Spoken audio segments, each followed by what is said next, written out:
Manipur top channel dagi video amta update tawge sigi video sidi miyam thabakki video niko haidi thabak kauba adugi thabak to apply taobiyu khudong chaba se lobiyu thabak si mem Institute of Banking Personnel Selection ko haidi bank ne ba sigi banki khudong chaba masi central gini mem thabak se sarkar gini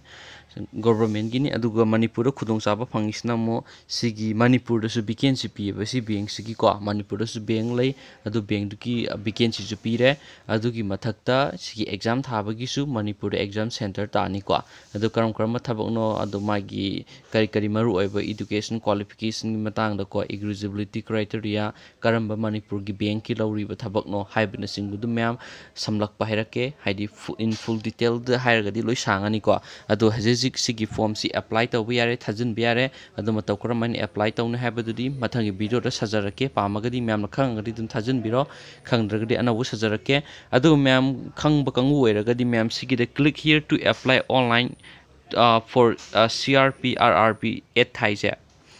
asigi new thaise click tawrakan mai link lakani ko sidum apply taw yani sigi mai direct website se IBPS.in se sang apply tawdubne aduga ahan mada khun apply tawdingi mamang da magi qualification kai kai yena ki damakta karamba miyoina thabi yabagi da habi yena ki damakta click here to view advertisement for CRP RRP 8 thaise sigi sida click tawbigadaba myam ko click tawre adu kan mai download taw haire mai notification ji ko mai website sang kanda mem sigi direct link mai gi official pi link jai video gi description da do hapsarange gyanta da viewers comment box thang biro adu sigi link ji sang lor matung na mem mai PSC ni fugani pan si loina paraga di thiengani aduna haidi mai sawrakpa mai gi maru oibe sing do haijarake ko adu mem mai gi ahan ma sigi thabak si mai kauri bese sta laire magi sida supire vacancy se ai sorok pa herake mem ko ahan bazna magi la ise office assistant haiba ko magi se multipurpose ne magi job profile se aduga ani subana magi office officer skill haiba ga adugina assistant manager gine amana hazikidna officer skill 1 gisina ko magi thabak kaurisina assistant manager gi aduga officer skill 2 gisina mu general banking officer haitare ko manager ne aduga officer scale 2 da ani sui 2 ji ko ama sisna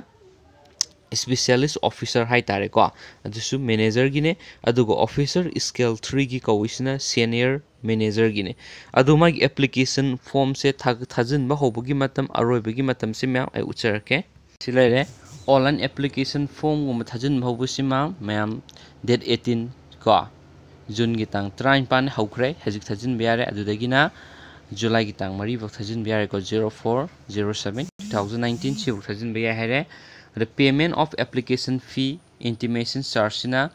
magi payment fee gi payment se lupa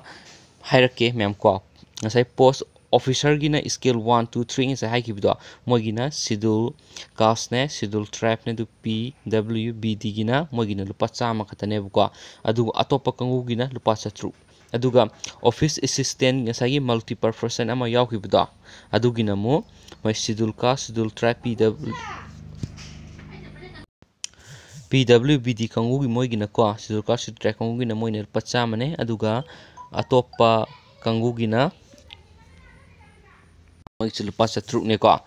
adulur matuna me magi sigi online application form ne tang asukte hauna hare adu magi sigi application payment se aroi bunu michu hare tang 35 dagi horaga tang mari fo July gi ko aduga nangi call letter exam gi haiter officer skill 1 gi magi pre exam training aduna sing date na sing loina maksida ma hana pitho mm ko sita pitho sawrakpa date ne sita dum bak tawraga da banga tani mai sawrakpa haidi tha ko pitho is the mem ko sagum basi haid notification se mem download tawdo mak sunya ma yadre haidi maru oiba adu katang di katang haijaram ge ko adu he na khang di haidi magi exam syllabus pi sigi exams yawning taraga di adu gumba exam syllabus kumba khangning ga su exam syllabus na gumba adu maru oiba mem yawri bisida isana yengadaba ko adu maru ina mem si sorak pamagi sahi se sida loina yawre notification da sahi try panda gin sahi nifu phoki leibo manung da leiba miyo na dum thabi ai sigi exam se ko aduga he na sahi nifu gi matakta leikhir su thabi ai ba haidi magi post to gi matung di ille ko haidi aigi sahi nifu gi helaga su ai schedule tribe kumba schedule caste kumba gi ai certificate pairagadi ex relaxation apply to bi ai dum maruina ꯑꯗꯨꯒ education ꯀ꯭ꯋꯥꯂꯤꯐꯤꯀꯦꯁꯟꯒꯤ ꯃꯇꯥꯡꯁꯤꯅ ꯑꯩꯁꯦ ꯍꯥꯏꯗꯤ BA ꯂꯣꯏꯔꯕ ꯀꯥꯡꯕꯨ graduation ꯑꯗꯨ bachelor ꯗꯤꯒ꯭ꯔꯤꯒꯨꯝꯕ certificate ꯄꯥꯏꯕ ꯀꯥꯡꯕꯨ ꯈꯛꯅ ꯊꯥꯕ ꯌꯥꯏ ꯁꯤꯒꯨꯝꯕ ꯑꯦꯛꯖꯥꯝꯁꯦ ꯍꯦꯟꯅ ꯈꯪꯅꯤꯡꯉꯒꯗꯤ ꯃꯌꯥꯝ ꯁꯤꯒꯤ ꯅꯣꯇꯤꯐꯤꯀꯦꯁꯟ ꯂꯤꯡꯁꯦ ꯗꯥꯏꯔꯦꯛ ꯑꯩ ꯑꯣꯐꯤꯁꯤꯌꯦꯜ ꯋꯦꯕꯁꯥꯏꯠꯇ ꯚꯤꯗꯤꯑꯣꯒꯤ ꯗꯤꯁꯀ꯭ꯔꯤꯞꯁꯟꯁꯨ ꯍꯥꯞꯄꯝꯃꯒꯦ ꯑꯣꯐꯤꯁꯤꯌꯦꯜ ꯋꯦꯕꯁꯥꯏꯠꯇꯒꯤꯁꯨ ꯆꯪꯉꯒꯁꯨ ꯍꯧꯖꯤꯛꯀꯤ ꯋꯦꯕꯁꯥꯏꯠꯇꯨꯗ ꯑꯩ ꯄꯤꯔꯤꯕ ꯋꯦꯕꯁꯥꯏꯠ ꯆꯪꯉꯒ ꯏꯁꯥꯅ ꯗꯥꯎꯟꯂꯣꯗ ꯇꯧꯔꯛꯄ ꯌꯥꯔꯦ ꯑꯗꯨꯒ ꯑꯗꯨꯝ ꯑꯦꯄ꯭ꯂꯥꯏ ꯇꯧꯕꯁꯨ ꯌꯥꯔꯦ ꯉꯁꯥꯏꯒꯤ ꯂꯤꯡꯗꯨ ꯆꯪꯉꯒ ꯑꯦꯄ꯭ꯂꯥꯏ ꯇꯧꯕꯁꯤ ꯃꯌꯥꯝ ꯀꯩꯁꯨ ꯍꯦꯟꯗꯣꯛꯄ ꯌꯥꯎꯗꯦꯀꯣ ꯑꯩꯒꯤ ꯄ꯭ꯔꯣꯐꯥꯏꯜ ꯐꯤꯜ ꯑꯞ ꯇꯧꯔꯅꯤ ꯃꯥꯒꯤ ꯁꯤꯒꯤ ꯑꯦꯛꯖꯥꯝ ꯐꯤ ꯄꯦ ꯇꯧꯔꯅꯤ ꯑꯩꯒꯤ ꯐꯣꯇꯣꯒꯨꯝꯕ ꯁꯤꯒꯅꯦꯆꯔꯒꯨꯝꯕ ꯑꯞꯂꯣꯗ ꯇꯧꯔꯅꯤ ꯑꯗꯨꯒ ꯂꯣꯏꯔꯦ ꯈꯪꯗ꯭ꯔꯒꯗꯤ ꯃꯌꯥꯝ ꯑꯩ ꯚꯤꯗꯤꯑꯣ ꯑꯃ ꯁꯥꯖꯔꯛꯀꯦ ꯁꯤ ꯍꯥꯏꯔꯒ ꯚꯤꯗꯤꯑꯣꯁꯤ ꯁ꯭ꯋꯥꯏꯗ ꯂꯣꯏꯁꯤꯟꯖꯔꯒꯦ ꯑꯦꯟ ꯊꯦꯡꯛ ꯌꯨ ꯁꯣ ꯃꯆ ꯒꯥꯏ ꯑꯗꯨꯒ ꯑꯩ ꯑꯃ ꯍꯥꯏꯕ ꯀꯥꯎꯔꯦ ꯉꯁꯥꯏꯒꯤ ꯃꯅꯤꯄꯨꯔꯒꯤ ꯑꯣꯏꯅ ꯀꯧꯕꯗꯣ ꯃꯅꯤꯄꯨꯔ ꯔꯨꯔꯦꯜ ꯕꯦꯡꯒꯤ ꯀꯧꯕꯅꯦ ꯚꯦꯀꯦꯟꯁꯤꯗꯣ ꯃꯥꯏ ꯄꯣꯁꯀꯤ ꯃꯇꯨꯡ ꯏꯟꯅ ꯚꯦꯀꯦꯟꯁꯤꯗꯣ ꯑꯗꯨꯝ ꯌꯦꯡꯕ ꯌꯥꯏ ꯁꯤꯗꯁꯨ ꯄꯤꯊꯣꯛꯑꯦ ꯃꯥꯏ ꯚꯦꯀꯦꯟꯁꯤ ꯋꯥꯏꯁꯇꯣꯀꯣ ꯑꯗꯨꯝ ꯌꯦꯡꯕꯤꯔꯣ ꯁꯤ ꯍꯥꯏꯔꯒ ꯚꯤꯗꯤꯑꯣꯁꯤ ꯁ꯭ꯋꯥꯏꯗ ꯂꯣꯏꯁꯤꯟꯖꯔꯒꯦ ꯊꯦꯡꯛ ꯌꯨ